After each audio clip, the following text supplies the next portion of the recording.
Tell Us Another One is brought to you by Mad Marco Enterprises. Show idea, concept and design by Marco Liberati. Please enjoy the show. Cheers! Tell Us Another One, a show with tall tales, jokes and antidotes. And now please welcome your host, Marco Liberati.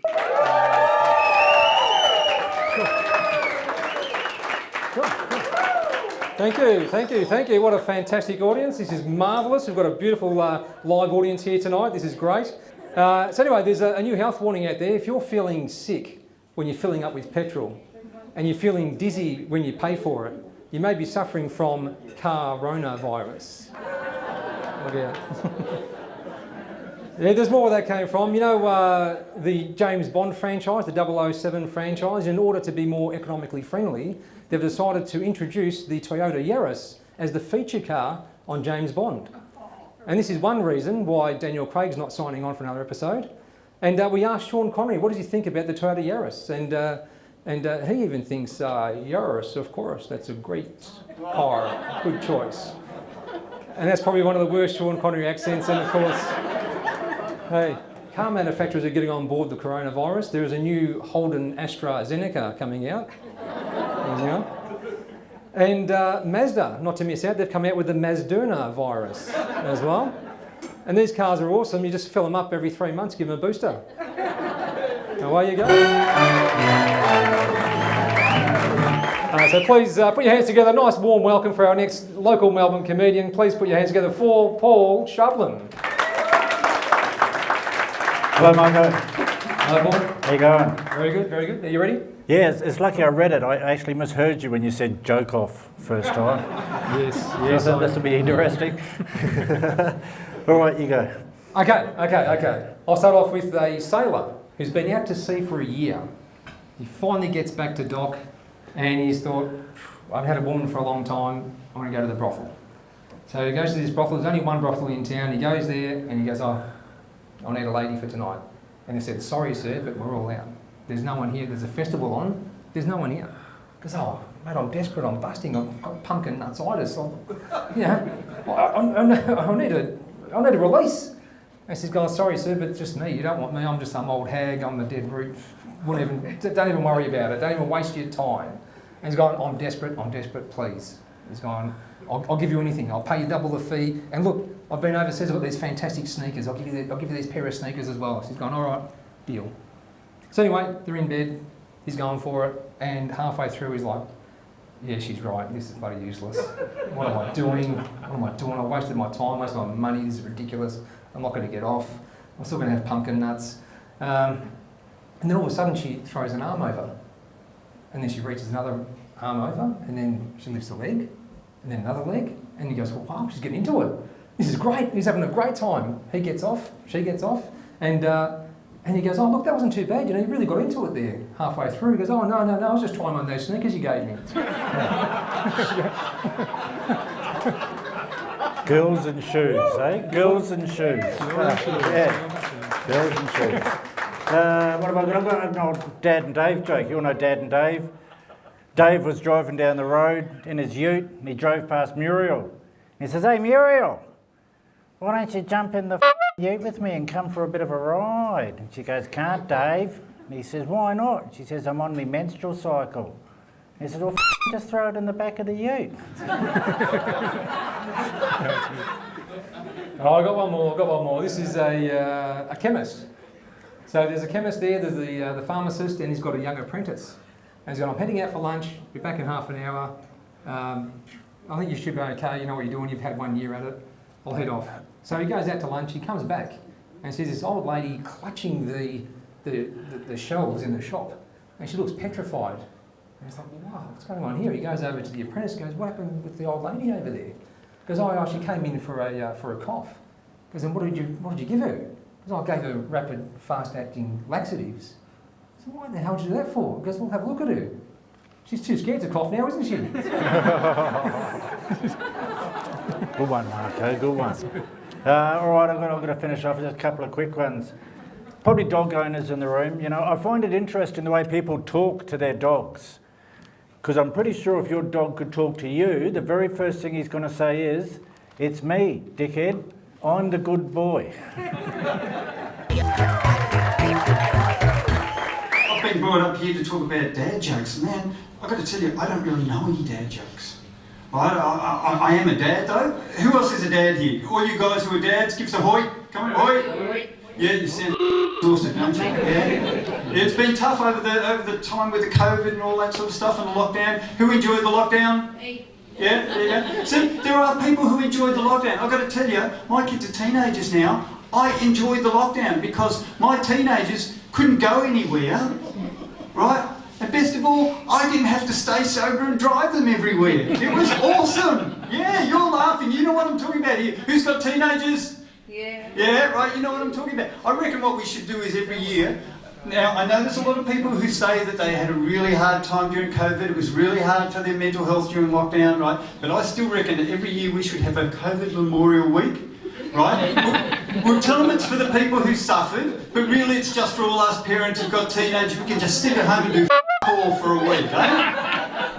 Yeah? Do you think that's good? Yeah, I do too. Look, I love being a dad. As I said, I've got 3 kids, and all you dads here, look, it doesn't matter how old your kids are, right? You never forget that very first moment when you held those DNA test results in your hand. Do you? Eh? It's a beautiful time. It's a beautiful time. And little kids are awesome. I can't get over how quickly they learn all sorts of complicated stuff when their favourite spectator sport is watching Daddy on the dunny. Any of you ever had a 3-year-old in your house? You know what I'm talking about, you know? Like my 3-year-old, he used to hand me the toilet paper, right? So he wasn't just a spectator anymore, he was me caddy. Yeah, he'd be like, oh, you're going to need 6 sheets for this one, Daddy. Oh. Little kids are gorgeous, but I mean, yeah, now of course I've got teenagers, and and it's all different. And of course, it's a bit scary being a dad, isn't it? I mean, there's lots of stuff to be scared of. I mean, I'm scared that if I'm not a good dad, that my son is going to grow into one of those weird kids that we all had at primary school. You all remember that one weird kid who only had an imaginary friend to play with? Remember that kid? Yeah. Yeah, I used to feel really sorry for the one at my school. Because, well, I was popular. Shut up! I was. That's not the punchline. No, I was popular when I was at school. I had heaps of imaginary friends. I did, and of course, you know, my daughters. I'm scared that if I'm a shit dad for my daughters, right, when they grow up, they're going to punish me by marrying a cockhead. Yeah, because their mum says that's what she did to punish her dad.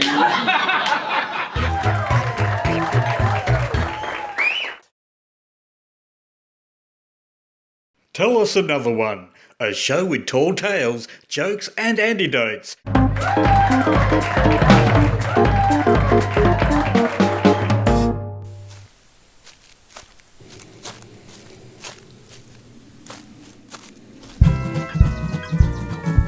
We are going to have a great day.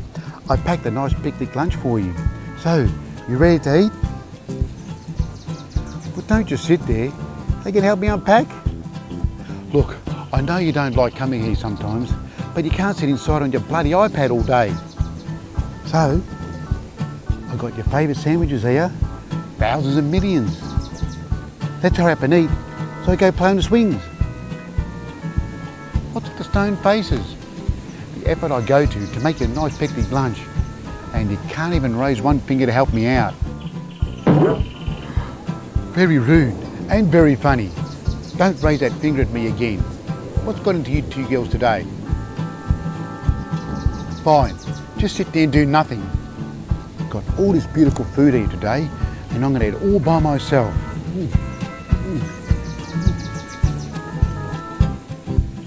When I get upset, I get hungry.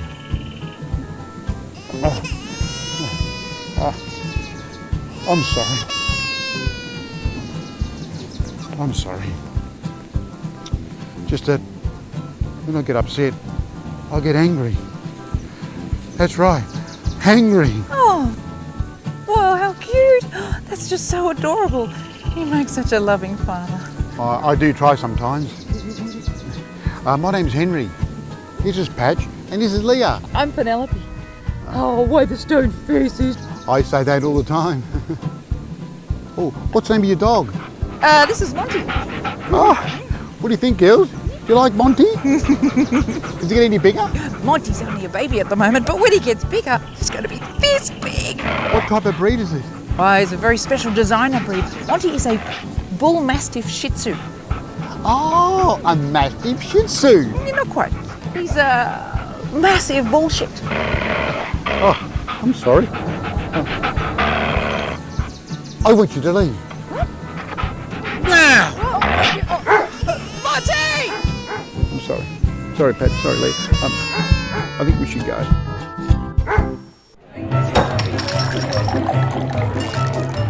Now it's time, ladies and gentlemen, please put your hands together for bar jokes.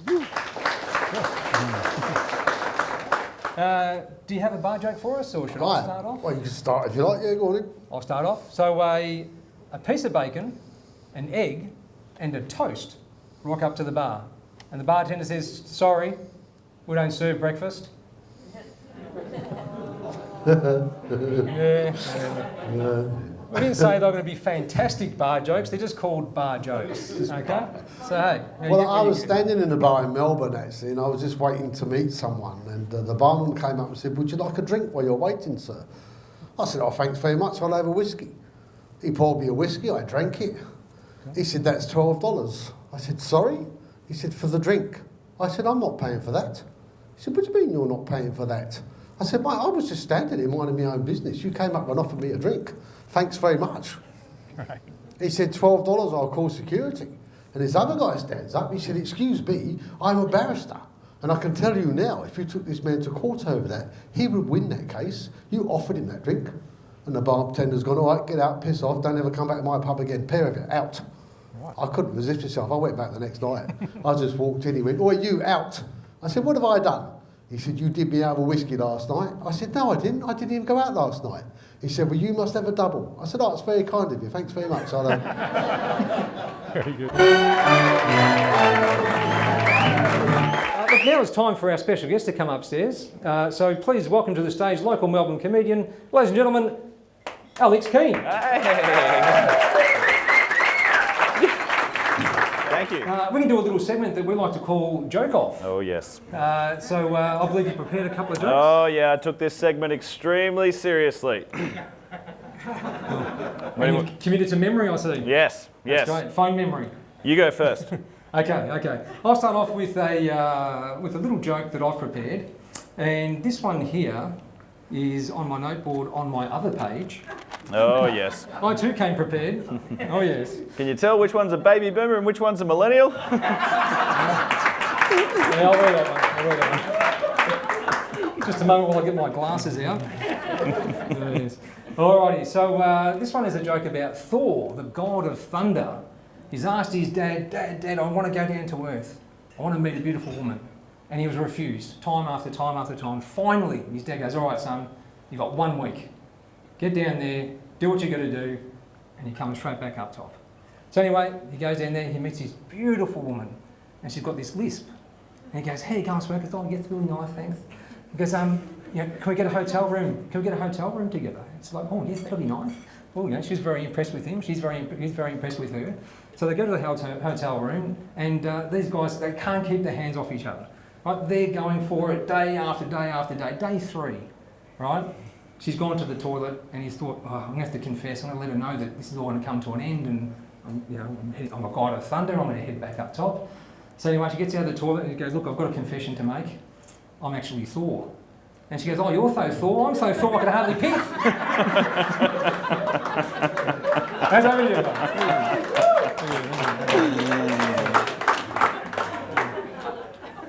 So I got a different brief. My brief said one-liners. So I didn't write any. I just got Googled a couple. But I was wondering why the frisbee kept getting bigger and bigger, and then it hit me. That's back to you. That's great. Well, I've got one that's not a one-liner. It's a little Johnny joke. So little Johnny's at school and the teacher says, "Hey Johnny," goes, "if I was to give you 2 cats and then 2 cats, and another 2 cats, how many cats would you have? And he goes, 7. He goes, oh, okay, let's try something different. What if I gave you 2 apples, and then another 2 apples, and then another 2 apples, how many apples will you have? And he goes, 6. Right. So she goes, okay, but if I gave you 2 cats, and then another 2 cats, and then another 2 cats, how many cats have you got? He goes, 7. And she says, how did you come up with 7 cats? He goes, I've already got a cat at home, miss.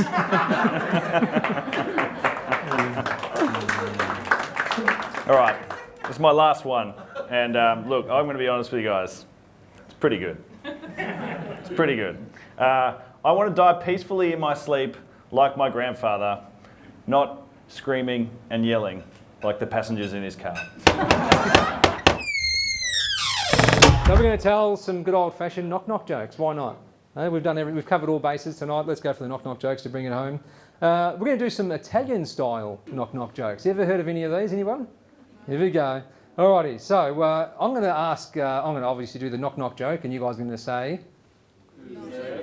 But this is the Italian-style segment, so you're going to say, "Who is?" That'll work. All right. Let's give it a whirl. All right. Here we go. So knock-knock. Who is? Fantastic. Gouda. It's a good show, this one. Not bad, huh? You like? Tell us another one. Tell your friends. Come next week. Fantastic. All right, we'll go another one. This is Italian again, so keep that up, boys. Ladies and gentlemen, you're doing a fantastic job. Knock, knock. Please. Tank. Oh, thank you very much for coming to the show today. I appreciate it. Tell your friends and come next week. Thank you. So I've told one, I've told another one. Should we go a bonus round? Yeah. We'll go one more. All right. Knock, knock. Who is? I sing. My singer so loud in the backyard, the neighbours are complaining all the time. All right, that's our knock, knock jokes, ladies and gentlemen. It's good. All right.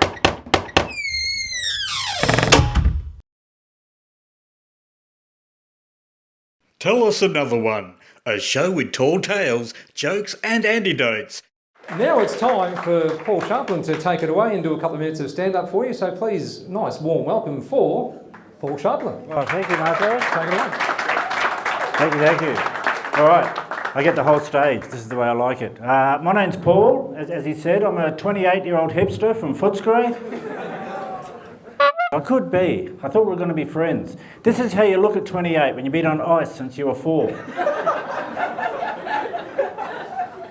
But it's all about first impressions, isn't it? That's what we humans do. We look at people and we judge them based on how they look. When I was younger, I wanted to be taken seriously. Nobody would. I'm older now. I'm doing this. I don't want to be taken seriously. Everybody does. And I know why it is. It's because of the way I look. I've got resting headmaster's face. And it gets worse. I tell you, it gets worse. As I've grown older, I've started looking like George W. Bush. Check it out, y'all. 9/11, fly them planes into there. Yeah, no, it's terrible, I tell you. All my friends got old and fat and bald. I got ex-American president's head. How the do you do that? And people tell me I look like Bill Clinton as well. I've only got one thing to say to that. I'm only going to say this once. I want you all to listen to me. I did not have sexual relations with that woman, Hillary Clinton. I might have. So it's good to see you all. There's no more lockdowns. I actually enjoyed the first lockdown. I don't know about you guys, but I was happy with the first lockdown. I was at home, I was cruising, I was taking it easy. A couple of weeks in, my wife says to me, she says, "Paul, we need to talk." And I thought, oh, she knows I'm here. Spoiled everything. And when you're stuck at home for an extended period of time, you notice things you don't normally notice as well. Like I said to her, I said, "What are these horrible things on the floor?" She said, "They're your grandchildren." Like I'm supposed to know that. Fair good. And I have been trying harder. Because I've been married quite a few times. I'm actually starting to think I'm not very good at it, to be honest. It's hardly surprising, is it? He's out Sunday night telling a room full of strangers jokes. Of course he's been divorced. I was married to an Asian lady once. I actually only found out she was Japanese the first time I saw her naked, because all her private parts were pixelated.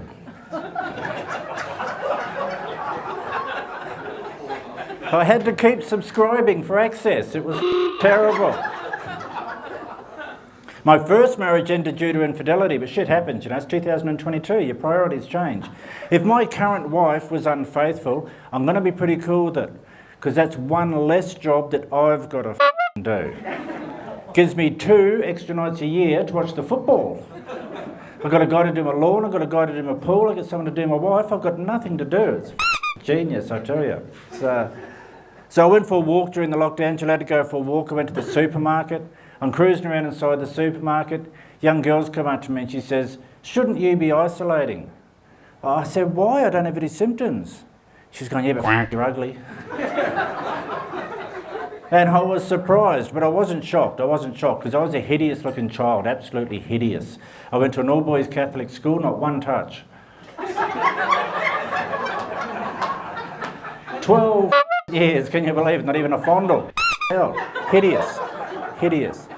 So I got the shits with that and I left. And I'm walking down the street, and as I'm walking down the street, I walked past a taxi. Written on the side of this taxi was "Guide dogs are welcome." I thought, who the is reading that?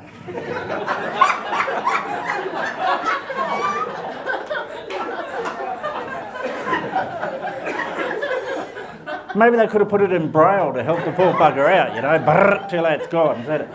He wouldn't have even had that chance because it was one of those new electric cars. He couldn't even hear it coming. I don't think that's very fair, inventing cars that sneak up on blind people, but what do you do, you know? I've already told the dog joke, haven't I? Yeah, I won't do that. I was down Port Phillip Bay having a rest after my walk and I was dipping my toes in the water, and while I was there I was checking out this seagull. Not in a weird way, I'm not a complete maniac. I was just checking it out because it's a nice looking little bird, very nice looking little bird. I thought, if that's as good as a seagull looks, imagine how good an a-gull would look. It's a bit silly, isn't it? I told that joke the other week and this guy's yelled out, he said, "You forgot about the big gull." And I said, "Well, because that's a dog, you f***wit." Look, I'll get into the end. I've got a confession to make. I'm not actually 28 years old. You've probably worked that out already, okay? But I'm happy enough to be older, although things do get harder as you get older. Well, most things, anyway. But that's another story. Like comedy, for instance. Comedy's hard as well. Lucky I'm good at it, but that's another story again. Yeah. You've got to know what sort of jokes you can tell. At this age, I can't tell jokes about sex. If I start talking about sex, these young people look at me like they just caught their parents rooting, you know. And I get it, it's a confronting image, I understand. And I get envious of my younger comedian friends as well, because they're out every night. They're doing 3 gigs, they're going to the doof, they're staying up till 4 a.m, they're taking pingers. And I'm just stuck at home. Fully paid off home, by the way. So, bit of a boomer flex for you there, but anyway. And yeah, so I'm just stuck at home with mofo. FOMO, sorry. Never going to get that right. And I really like the doof. I love the doof. I'm into it. I was at the Gay Snake Festival and the Tremendous Lawn, getting into it. We're in it revs every night, getting down. Got bottles of water, we're shelving Chupa Chups. Because that's what you do, isn't it? A bit of MDMA on top, thump, straight in. Fuck, it's all good. Nobody sits down at these places, it's perfectly safe. But what I really like about the doof is when the music's really pumping hard and everyone's pinging off their heads. I get as close as I can to the biggest bass speaker so I can feel the beat going doof, doof, doof, doof. It's like a pacemaker. Helps keep me alive. That and high quality meth, I feel fabulous. All right, I'll do one more and then I'll get out of your hair. What do you get if you cross a pedophile with a pirate? Kelly. And that'll do me. Thank you very much. That takes us to the end of the show for today. So thank you guys for coming out and supporting live comedy. Really appreciate that. We are raising funds today for Heart Kids. It's a children's charity that takes care of babies that are born with congenital heart disease. And we've got a tin at the end there if you guys can contribute to that. If you guys could donate, that'd be really appreciated. How about a round of applause for all our acts tonight? Daniel Inglees on AV looking after us. Big round of applause. And of course the bar staff here at the Dandenong Club looking after you guys with some great meals and some great drinks. And we'll do it all again with new acts, new comedy and new jokes. Thank you very much. And remember, be good and good things happen.